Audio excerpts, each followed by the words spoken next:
Hey everybody, welcome back to the channel. So for this video, I want to talk to you guys about donations. Giving donations, receiving donations, and I want to tell you guys a little bit about something I experienced recently in the whole donation department that really just wasn't the best, and I feel like sharing with you guys so you can avoid getting into any situation like I just did. So hi, if you're new to the channel, my name is Stacy and I am in Arizona. I am in Gold Canyon and I'm next to the Superstition Mountain.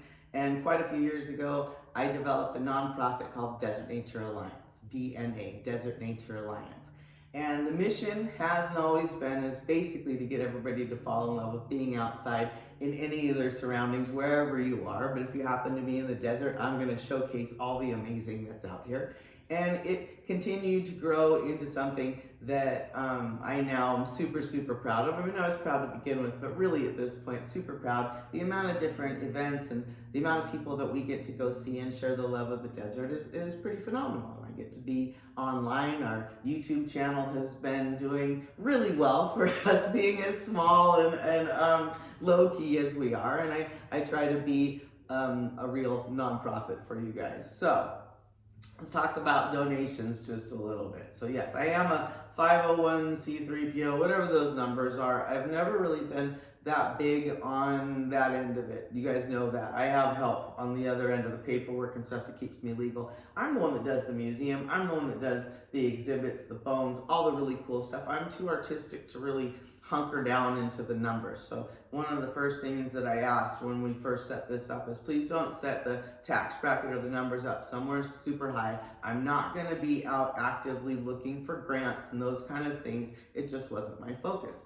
Now, anybody on the other side of that is like, what are you talking about? Like, don't you want money? Well, it just didn't seem to work that way for the art side of me, and it wasn't something I was going to focus on. So when it was time for any kind of donations or people would ask me that, do you take donations? I tend to ask for things that are specific. Now, if you've watched me or followed me for any length of time, you can validate that. There's never been some donation button. There's not, I don't actively like, I need money, I need help. I don't ask you guys for that. I tend to ask for something specific that I need, and I've been really blessed with getting exactly what I've asked for, whether it's frames. Frames are really hard to get and tend to be expensive. If you guys have ever shopped at someplace like Michael's, getting shadow box frames are expensive. I've asked for frames. I've had people give me beautiful frames. I asked for fishing line one time because I use that a lot in keeping the bones together, something I'm working on. And someone give me a box of fishing line. I'm never going to run out of fishing line again, but thank you so much. So with getting donations and someone who receives donations and has to be accountable for donations, I've really slowed it down. I really don't want a lot, even when it comes to if someone wants to try to give me bones or something that they found. Because of the license that I have and keeping things legal and just not wanting to encourage certain behavior, I don't. I'm very selective on where I get things from and what I get. So that being said, I got microscopes donated to me and I'm super excited for them. I have them sitting right here. I'm going to clear off the desk and I'm going to show you guys a little bit. I hadn't openly asked for the microscopes, but it's something that obviously is very in line with what I do. I like to do compare and contrast. Most of what we take out are different compare and contrast sizes. So to have the ability to have microscopes and what look like travel size microscopes is fantastic for me. But I kept them in the boxes the way they were given to me for free, so I could show you and then I could talk about like an experience that I had recently that wasn't so great, and some things that I want you guys to look out for when you're deciding to donate or how you're going to donate. I would never stop anyone from trying to give to a local cause. Absolutely, and do it with your heart. That's what we do.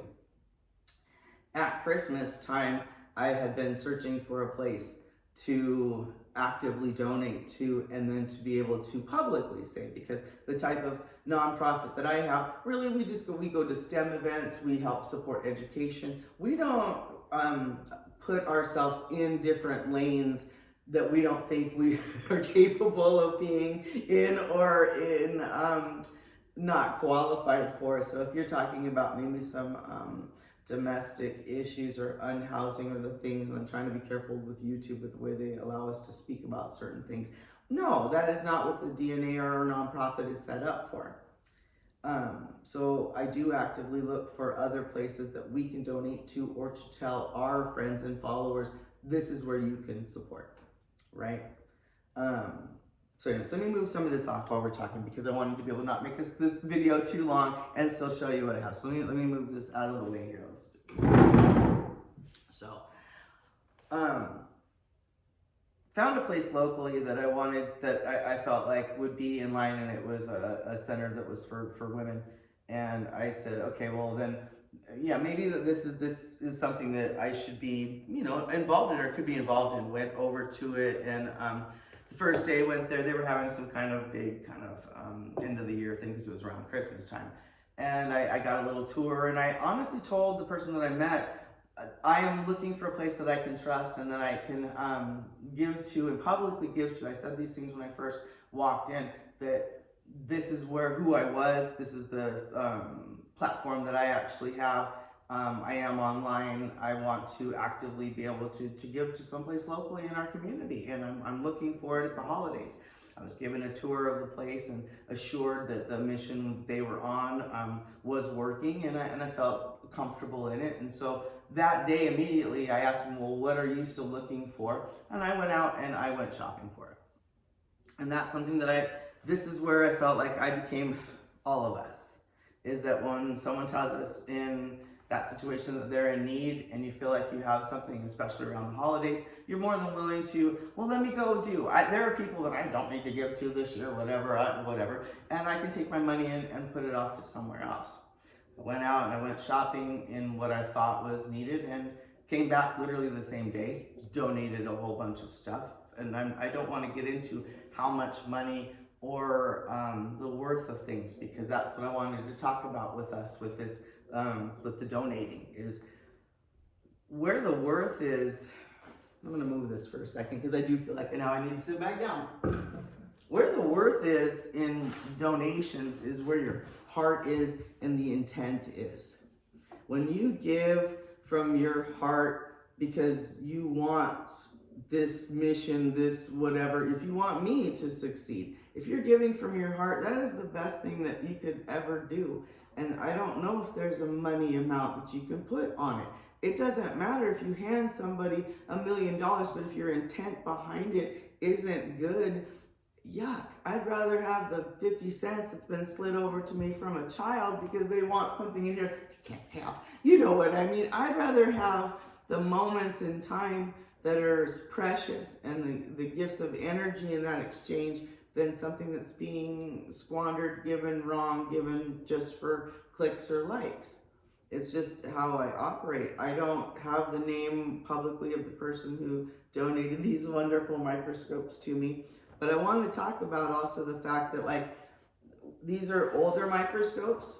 They were in somebody's closet, possibly. There's a little bit of dust on them. There's a little bit of that. It's not, this isn't something that you would go, okay, it's in such pristine shape that I need to, put it on the shelf. No, it's been used. I might even be missing some of their parts. I'm ecstatic to have them. I don't care that it's not perfect. And I don't care that it might be missing something. The generosity of spirit to me is beautiful and something that you can't purchase. The generosity of going, no, this is what you do here. Just take these. I want you to have them. I want them to go into the right direction because they're going to be worked with and shown. I know that you'll take them out places, and other kids, you'll take them to some of these events that you go to everywhere, and you'll put them out. Maybe kids will actually see them, or even some adults that have maybe never had the chance to look through a microscope. Stacy, go. How phenomenal is that? And how wrong would it be if every day here on out I took in microscopes?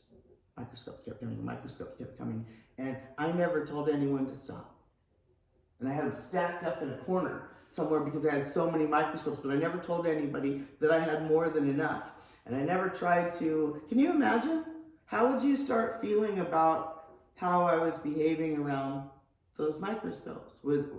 what was I doing? Why was I hoarding so many of them? Why wasn't I making sure they were getting to schools? I'm sure the questions would be all over in my comments. What are you doing, Stacy? What is happening?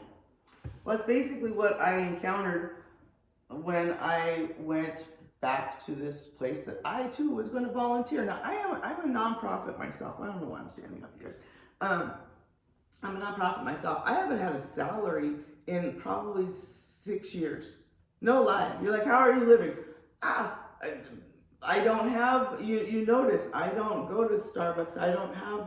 I never got into the fad with, what is it, the Stanley. I don't have a lot of this. There's no nails. Stacey's been doing her own hair. I cut out so many things in my life in order to be able to develop a true nonprofit and stay as pure as I possibly could and still pay some bills. Okay, brutal, been brutal. Made life-changing things to make this happen, and donations are the lifeblood sometimes of what you get. But I can honestly look at you and be true to myself and say, the money donations I've ever received were only in hundreds, if not lower. Everything's been accounted for. If I've ever used my DNA money for anything outside of actually what you're staring at, it would have been for coffee. We see them once in a while on my receipts for someplace like Walmart from DNA that I bought me coffee and maybe something to eat. Okay, I'm gonna be as transparent as possible because I do want your support. I want you to understand that this is real to me. I'm not asking for donations from large corporations. I'm not receiving that kind of stuff. I don't actively pursue that.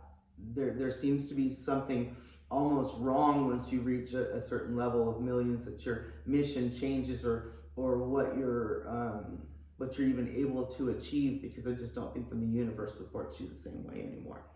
I love what I do. I respect everything that is in this building and what it has taken for every bit of us to be here as the collection, as the DNA, and the impact we've had on so many lives already.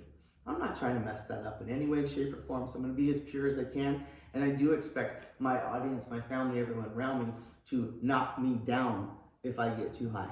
If I'm not behaving proper, or if I'm not doing the things that are proper, or if I'm taking in more than I am supposed to have in a gluttonous manner and I'm not spreading it around, something's off, right? I mean, this is fantastic. So I have two, and right now, to me, 2 microscopes that I don't know how to use, I haven't played with, is more than enough. Give me some time with them to see what it's going to take them out in public, to see if I just need them at the museum, how we're going to film with them before I get a lot more. I mean, this is fantastic. Let me just this up closer to you. So this was what was donated along with another one. Yes, it is. It's a smaller one. It's not some huge one you'd see in a laboratory, but I would never be able to travel with that. And a younger person would probably be incredibly intimidated by it, all the things. This is fantastic, and it looks like it has everything we could possibly need to take and to show and let people look at all kinds of different things that we can explore through. So yes, I believe in donations. Absolutely. So I want to get back to my other story. So where did things go wrong, Cece? What happened? You came, you brought stuff, you found out what they actually needed, and you brought it to them. Yes, and so in good faith, I thought, okay, fantastic. These items are something that's needed and are going to be dispersed throughout the community for who they claim they're supposed to be. My first day of volunteering, I was met, are you guys ready for this, with a Karen, with an actual, the name is Karen, and her behavior was that. I was met with somebody who out the gate reprimanded me for moving a bottle of shampoo from one shelf to another. That's how we met. I was treated like I was getting smacked around. It was awful. The behind the scenes of what was happening there was not what was happening up front. The amount of things that were being thrown away, the amount of people that were mocking things that were being donated, or just, oh, we don't take this, and tossing it aside or tossing it to a trash.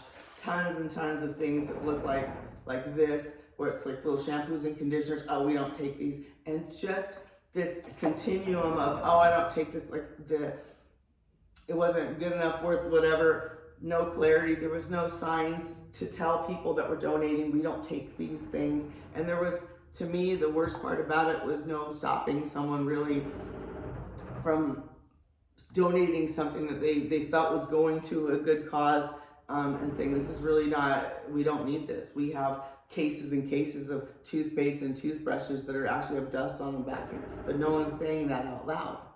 And I felt kicked in the stomach because I know what I had purchased and what I had brought, and now I'm looking at where it actually ended up at. And I'm mad. And I spent the next night and day trying to figure out how I was supposed to reconcile what I was feeling, who I am, what platform I have, and what I'm supposed to say about it and to whom. It felt awful. So the next day when I was supposed to actually be there, so the first day was training, the next day was for me to go in. I was literally by myself. I was by myself in a place where people are donating all kinds of things. I have no training for it. I have nothing, and it's coming at me, and there's this onslaught, and it's just a mess. Everything's a mess. And instead, the clarity came to me, and this is what I wanted to share with you guys. Sometimes somebody else's mess is not yours, and just because it's plopped in front of you doesn't make it yours, and you don't have to attack it as if it is yours. You can step away and just go, okay, I stepped into something that isn't mine. It has been created by years of whatever is going on, and I'm going to learn a lesson from it. I was taught a long time ago, you meet people for a reason, a season, or a lifetime. And sometimes you get in situations for a reason so you can learn, and you can learn clarity. And if you're somebody like me who does have a nonprofit, who does have to be clear at all times on what I have, and what every bone has to be, I have to tell, if it was something important, yes, that had to be written down every year. Yes, this is how it works. To watch the waste, but to watch the waste of things that I personally had given, and now my time. Not only was my time being disrespected, the things that I had donated were disrespected. I know what it feels like, and it felt awful, and I don't want any of you to feel that, and you will never feel that if you're giving something to me. There's always clarity. I'm always taking pictures of what I've been given, but then you can visibly see the frames. I can talk to you about the things that have been given to me and how and what and where they came from. There's a beautiful painting that's hanging over there I did not do. Someone ran in and literally gave us the things. I received donations. So it was with very harsh eyes and very hurt heart that I did let the individuals running this place know how I felt about it, and that I was no longer supportive of it.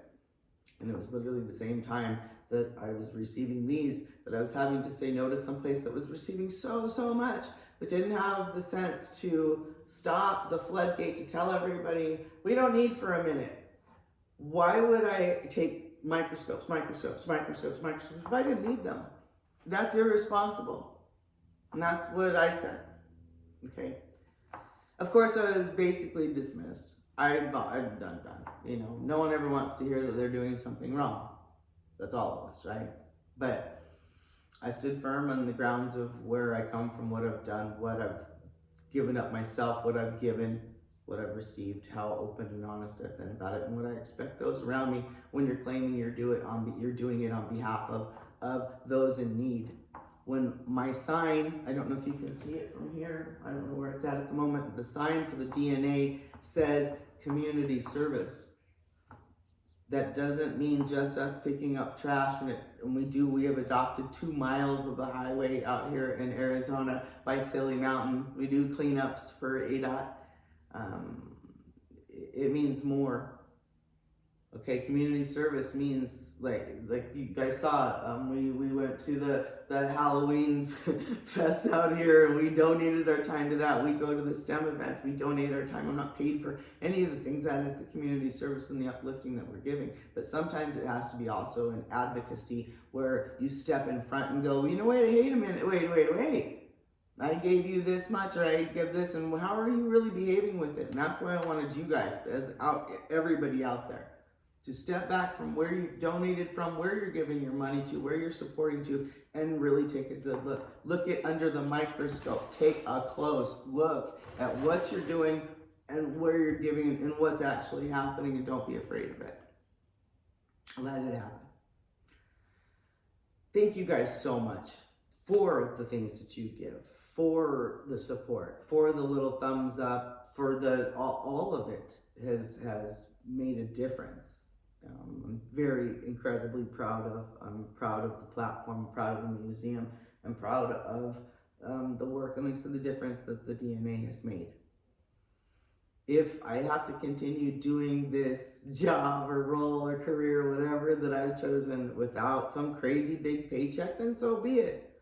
I am getting so much more from other ways, means that I feel like I'm already not billionaire. I don't need it. I see who lives in that billionaire category, hangs it around it, and it's covered in like flies. You guys know it's not something that I'm trying to be or trying to get to, or hoping that I have just a floodgate of things coming at me that I don't know what to do with. That's not the point. That's really not the point, and I don't see how that's helping anyone. So thank you guys. Oh, okay. Before I leave, if you watched this far, and put it in the comments if you made it 20 minutes hanging out with me just talking about donations and what happened. I need to make a side note. I talked about the fire that happened recently at the house that's close by, but I also said in the video, I don't know a lot about sizes.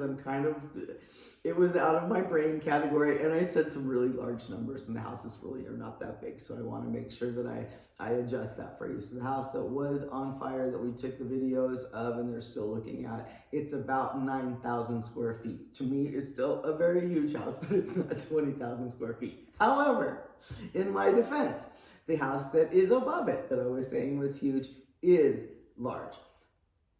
Let me backtrack for just a second. I had told you that the house that's being built above the house where the fire was, they wanted to be the largest house out here in Gold Canyon. Currently, the largest house out here in Gold Canyon is about 22,000 square feet, so they have to be at least 23,000 square feet to be the largest. So I think somewhere in all of that mishmash, someone had told me there's about 30,000 square feet of house sitting up there, and then I came out and told you guys nonsense about them being super huge. But they are really huge. I live in a normal house that was built in the 1940s, and I want to say we're probably like maybe 1,300 square feet, so 9,000 square feet is a lot larger than 23,000 is a lot larger. That's a mall. So anyways, so that for the clarity.